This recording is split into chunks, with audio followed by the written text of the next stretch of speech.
यह कहानी है एक छोटे से गांव धनकपुर की, जहां एक पुरानी टूटी फूटी हवेली सालों से वीरान पड़ी थी। गांव के लोग उसे काली हवेली कहते थे। कहते हैं उस हवेली से रात को किसी लड़की के गाने की आवाज आती थी, और जो भी वहां गया वापस कभी न लौटा। रात की शुरुआत रात के 12 बजे राघव अपने कैमरे, टॉर्च और रिकॉर्डर के साथ हवेली के अंदर गया। बैकग्राउंड, लकड़ी के दरवाजे की चरमराहट, धीमी हवाएं। हवेली अंदर से और भी डरावनी थी।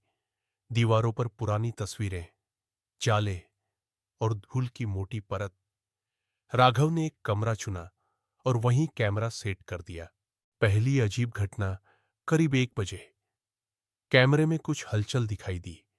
राघव धीरे से, ये क्या? कैमरा अपने आप हिल रहा है। फिर अचानक उसी कमरे की एक खिड़की अपने आप खुल गई और ठंडी हवा के साथ किसी लड़की की धीमी हंसी गूंजने लगी। धीमी स्त्री हंसी, हवा की सनसनाहट, भूतनी का प्रकट होना। अचानक कमरे में एक धुंधली आकृति उभरी। एक लड़की सफेद साड़ी में, लंबे बाल और आंखें जैसे गहरे कुएं हों।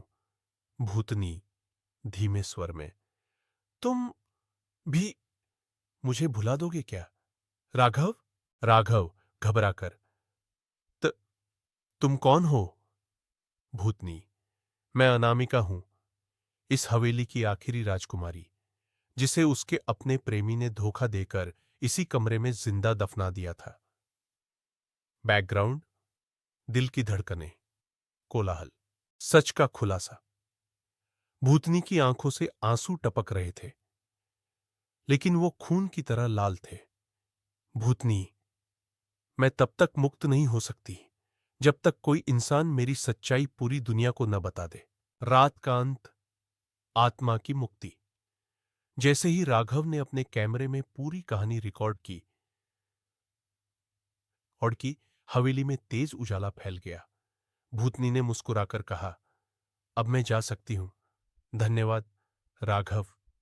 और वो रोशनी में विलीन हो गई। अगली सुबह राघव ने गांव वालों को सब दिखाया।